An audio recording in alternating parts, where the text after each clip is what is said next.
औज़ुबिल्लाहि मिनश्शैतानिर्रजीम बिस्मिल्लाहिर्रहमानिर्रहीम। अस्सलामु अलैकुम नाज़रीन, मैं हूँ सैयद मौज़म बुखारी और आप देख रहे हैं पयामे रमज़ान। नाज़रीन, रमज़ानुल मुबारक इबादत और दुआ व मुनाजात का महीना है। इस माह में तमाम मुसलमान अपनी मसरूफ़ियात को छोड़ के इबादत और दुआ व मुनाजात में मसरूफ़ हैं। तो इसी हवाले से आज हमने अपने प्रोग्राम का मौजू दुआ व मुनाजात रखा है और इस पे गुफ्तगू करने के लिए आज हमारे साथ शरीक गुफ्तगू हैं जामिया उलूम इस्लामी के नाज़िम आला और सीनियर मुदर्रिस जनाब हुज्जतुल इस्लाम वल मुस्लिमीन आगा ग़ुलाम अब्बास साजिद साहब। अस्सलामु अलैकुम आगा साहब। वालेकुम अस्सलाम व रहमतुल्लाहि व आगा साहब, बरकातुहू। सबसे पहले तो हम आपको अपने प्रोग्राम पयामे रमज़ान में खुशामदीद कहते हैं थैंक यू। और आपका शुक्रिया अदा करते हैं कि आपने अपने इंतहाई कीमती वक्त में से हमारे प्रोग्राम के लिए वक्त निकाला और आपका हमारे प्रोग्राम में आना हमारे लिए बाइस इफ्तिखार है। जज़ाकुमुल्लाह। आग साहब, जिस तरह के माह रमज़ानुल मुबारक दुआ मुनाजात और इबादत का महीना है, तो इसी हवाले से आज का जो मौजू है हमारा वो है दुआ व मुनाजात। तो मेरा आपसे सवाल ये है कि माह रमज़ान में दुआ व मुनाजात की क्या अहमियत है? औज़ु बिल्लाहि मिनश्शैतानिर्रजीम बिस्मिल्लाहिर्रहमानिर्रहीम व बिही नस्तईन व हुवा खैरुल मुईन।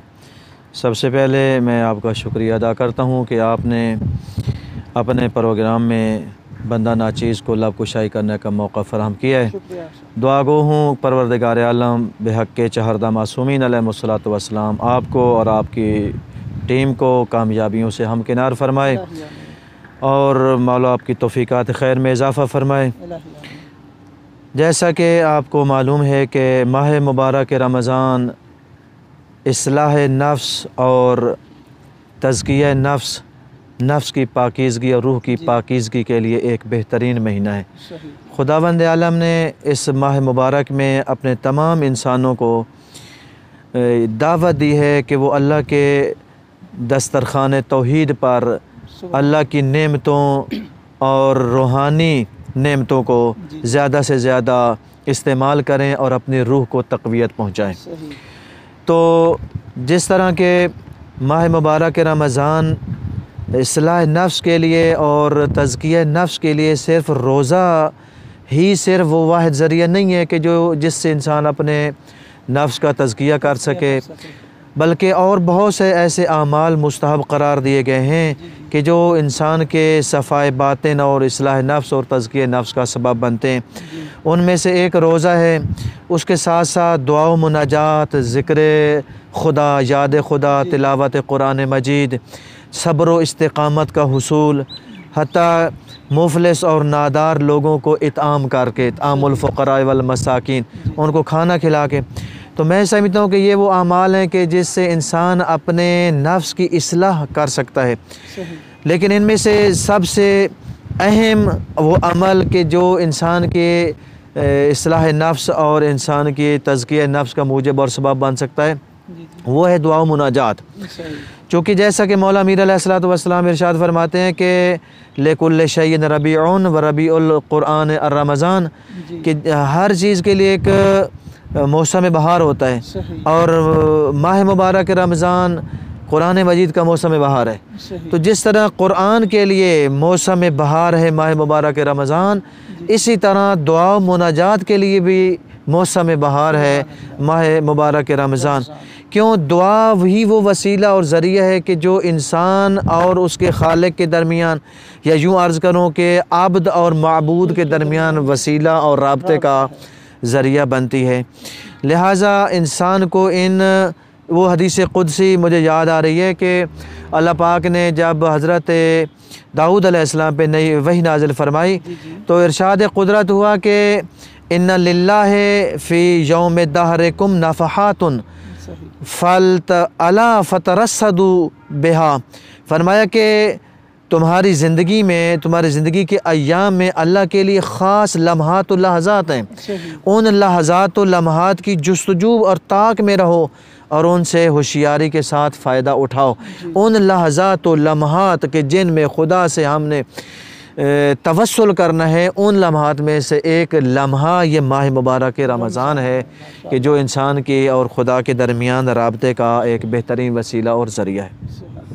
बहुत शुक्रिया अल्लामा साहब। अल्लामा साहब, मैं अपनी गुफ्तगू को के सिलसिले को आगे बढ़ाते हुए एक और आपसे सवाल करूँगा कि इस्लाम की नज़र में दुआ व मुनाजात की अहमियत कुरान और हदीस से वज़ाहत फरमाएँ इसकी। बिस्मिल्लाहिर्रहमानिर्रहीम। कुरान मजीद में और अल्लाह के कुरान में और 14 के फ़रमान में दुआ की बहुत ज़्यादा फ़जीलत और अहमियत बयान हुई है। कुरान मजीद में खुदाबंद आलम इरशाद फरमा रहा है कि कुल, मेरा हबीब इनसे कह दो, ला याबअ बिकुम रब्बी लौला दुआउकुम, अगर तुम्हारी दुआ न होती तो मेरा परवरदिगार तुम्हारी परवाह ही न करता। अल्लाह अकबर। तुम्हारी परवाह ही न करता मेरा परवरदिगार, अगर ये तुम्हारी दुआ मुनाजात न होती तो अल्लाह परवाह ही न करता इंसानों की। यानी कि अगर ये कहा जाए कि ये दुआ मुनाजात अल्लाह और अब्द में रब्त है, यकीनन ऐसा ही है कि अल्लाह और उसकी मखलूक के दरमियान रब्त का नाम है ये दुआ, वसीला है ये दुआ।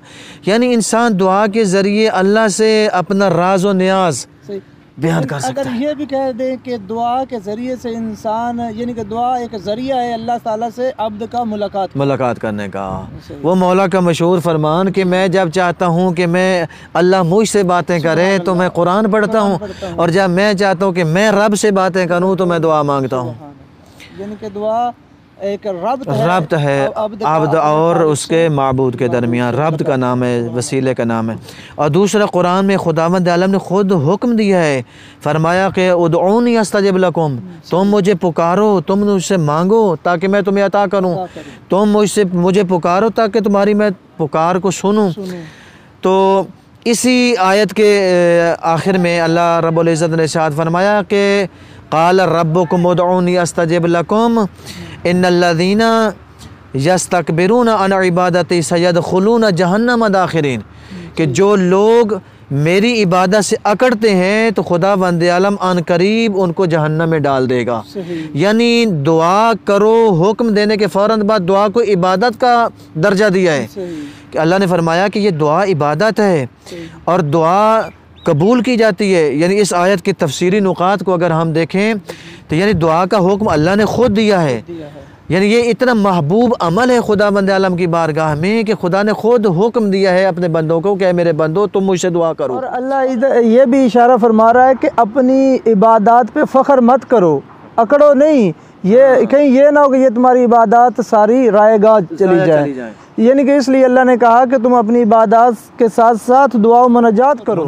क्यों? ताकि इंसान के अंदर आजिज़ी पैदा हो जाए, इनका सारी आ जाए, इंसान के अंदर ये चीज़ पैदा हो जाए कि हम ही फ़कीर हैं, अल्लाह की तरह वो गनी मुतलक है। लिहाजा यकीनन जब इंसान दुआ करता है तो इंसान के अंदर आजी आती है, इनकी सारी आती है। और इस आयत मजीदा से एक नुक्ता जो और मिलता है कि दुआ को इबादत के साथ ताबीर किया, बल्कि बाज़ रिवायात में तो फरमाया कि बेहतरीन इबादत है ये दुआ। वो मशहूर वाक़या यकीनन आपने पढ़ा होगा कि मुआविया इब्न अम्मार, इमाम जाफ़र सादिक़ अलैहिस्सलातु वस्सलाम के सहाबी और ग़ुलामों में से, शागिर्दों में से, वो फरमाते हैं कि एक दफ़ा मैंने सादिक़ आले मोहम्मद अलैहिस्सलातु वस्सलाम से मैंने इस्तिफ़सार किया, पूछा कि मौला दो शख्स आपके मानने वालों में और आपके मोहब्बत करने वालों में से दो शख्स मस्जिद में आते हैं, मैं ये मंज़र देखता हूँ कि एक आकर मुसलसल इबादत में और नमाज़ों में अपना टाइम जो है वो बसर करता है, और एक शख्स आता है कि वो मुसलसल दुआ मुनाजात में अपना टाइम बसर करता है। मौला ये फरमाइए कि इन दोनों में से ज़्यादा अफजल कौन है? तो इमाम अलैहिस्सलातु वस्सलाम ने इरशाद फरमाया कि अक्सरहुमा दुआअन, क्यों दो में से जो ज़्यादा दुआएं कर रहा है वो उससे अफजल है। सही, यानी कि दुआ में आजिज़ी और इनकिसारी का इजहार होता है। लिहाजा दुआ करने वाला नमाजें पढ़ने और बाकी इबादत अंजाम देने वालों से दुआ करने वाला अफजल शुमार होता है इमाम के फरमान के मुताबिक। और आपने सवाल किया कि कुरान और हदीस की रोशनी में, तो कुरान की आयत पैगम्बर ग्रामी इस्लाम इरशाद फरमाते हैं कि अद्दुआ मुखुल इबादा, दुआ इबादत का मग़ज़ है, यानी जौहर है, इबादत है। यानी इससे इंसान की इबादत मुकम्मल होती हैं। वो इबादत की जिनके बाद दुआ और इस्तिग़फ़ार नहीं होती वो खुदावंद आलम की बारगाह मलकूती में दर्जे क़बूलियत तक नहीं पहुँचती, बल्कि बाज़ रिवायात का जो खुलासा या माहसल है वो ये है कि ऐसी इबादत के जिनके बाद दुआ न की जाए वो दुआएं रद्द कर दी जाती हैं और उस शख्स के मुंह पे मार दी जाती हैं। क्यों? खुदा हमारी इबादत का मोहताज नहीं है। ये इबादत भी एक वसीला और ज़रिया है खुदा से मांगने का।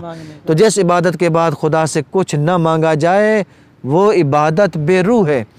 फरमाया दुआ मुखल इबादत, दुआ इबादत का मग़ज़ है, जौहर इबादत है। और मौला अमीरुल मोमिनीन अलैहिस्सलातु वस्सलाम इरशाद फरमाते हैं कि अद्दुआ मफ़ातिहुन नजाह व मक़ालिदुल फ़लाह। फरमाया कि दुआ कामयाबियों की चाबी है, व मक़ालिदुल फ़लाह और कामयाबियों की मक़ालिद यानी क़लीद चाबी ख़जाना है। तो खुदावंद आलम ने अपने प्यारे मासूम हस्तियों को दुआ का हुक्म दिया और उन्होंने फिर उनकी तालीमात के मुताबिक उन्होंने हमें दुआ मुनाजात करने का। तो फिर अर्ज़ करूँ कि यह माह मुबारक रमज़ान दुआ मुनाजात के लिए एक बेहतरीन महीना है, बल्कि मौसम बहार है दुआ मुनाजात के लिए। और इन लहज़ात को, इन लम्हात को ज़ाया नहीं करना चाहिए। और वो दुआएं आप देखते हैं कि मफ़ातिहुल जिनान भरी पड़ी है कि माह मुबारक रमज़ान के दिनों की दुआएं अलग तौर पर वहाँ मौजूद हैं, सहरी के वक्त की दुआएं हैं, रात के वक्त की दुआएं, हत्ता कि हर नमाज के बाद पढ़ी जाने वाली दुआ और सुबह शाम की दुआएं। अगर इंसान थोड़ी सी तवज्जो इन दुआओं मुनाजात की तरफ कर ले तो मैं कहता हूँ कि इंसान की ज़िंदगी भी आसान हो जाए, ज़िंदगी का निज़ाम ही बदल जाए और इंसान कमाल की हद तक पहुँच जाए। क्योंकि इंसान के, आप जानते हैं कि कमाल तक पहुँचने के लिए इंसान के बातिन का साफ़ होना ज़रूरी है। और ये दुआ ही वो ज़रिया है कि जो इंसान के बातिन को साफ़ करती है और इंसान के तज़किया नफ्स करती है ये दुआ। तो इंसान को ज़्यादा से ज़्यादा बहरहाल इस माह मुबारक रमज़ान में दुआ मुनाजात में सर्फ करना चाहिए। और खुदा कि हम ज़्यादा से ज़्यादा इस माह मुबारक में अपने इन कीमती लम्हात और जो आपने पढ़ा और सुना कि इसकी घड़ियाँ बाकी घड़ियों से बेहतर हैं, इसके सातें बाकी सातों से, इसके दिन बाकी दिनों से, हत्ता कि इसकी रातें जो है बाकी रातों से अफजल। माशाल्लाह सब बहुत ही अच्छी गुफ्तगू की आपने दुआ मुनाजात के हवाले से। कुरान और हदीस के रोशनी में बहुत ही अच्छे तरीके से आपने वजाहत की। अक्सर जिस तरह के आपको मालूम है कि हमारे इस प्रोग्राम का जो आखिरी हिस्सा होता है उसमें हम एक फ़िक्री सवाल नाज़रीन के लिए रखते हैं। आज का फ़िक्री सवाल ये है कि रोज़े की हालत में कोई हदीस या फरमान कैसे बयान किया जाए? खूब, बिस्मिल्लाहिर्रहमानिर्रहीम। शाह साहब, हमारे यहाँ अलमिया ये है कि माह मुबारक रमज़ान हो या इसके अलावा ख़ुसूसन हमारी जो मजालिस व महफ़िल हैं उनमें हम जब कोई हदीस या कोई आयत बयान कर देते हैं, हमें मुकम्मल तौर पे उसका एड्रेस भी मालूम नहीं होता, किस मासूम से ये रिवायत मनक़ूल हुई है ये भी हमें मालूम नहीं होता। और बाज़ टाइम हमें कन्फर्म होता है कि ये सरासर गलत है और हम झूठी निस्बत किसी मासूम की तरफ दे देते हैं।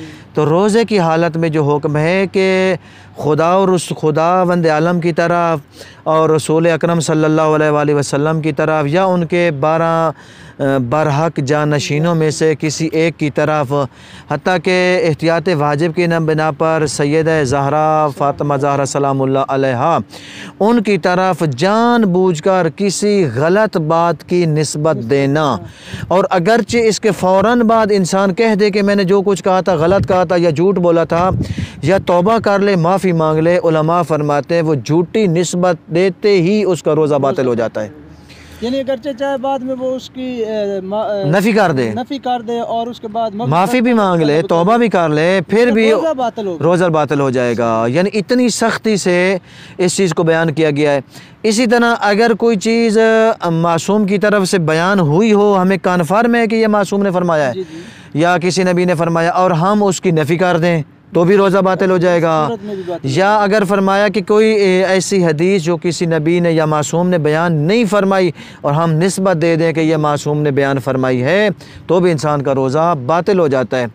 फिर जब हमने उलमा से पूछा कि फिर अगर हम कोई रिवायत, कोई हदीस अगर बयान करना चाहें जिसके बारे में हमें कन्फर्म ना हो तो हम किस तरह से बयान करें ताकि झूठ भी ना हो और हमारा रोज़ा भी बातिल ना हो, तो फरमाया कि अगर कोई ऐसी रिवायत और कोई हदीस हदीस जो आप बयान करना चाहते हैं, तो जिस किताब में से आपने पढ़ा है या जिस आलिम से या जिस शख्सियत से आपने सुना है, उस किताब का नाम लेकर या उस शख्स का, उस शख्सियत का नाम लेकर वो रिवायत और हदीस आप बयान कर दें, तो फिर आपके ऊपर कोई ज़िम्मेदारी आयद नहीं होगी। जो भी उसका गुनाह या सवाब होगा वो उस शख्स को, पढ़ने वाले को या लिखने वाले को होगा। आपका रोज़ा भी ठीक है और आप झूठ की निस्बत भी नहीं होगी और आप गुनाहगार भी नहीं होंगे।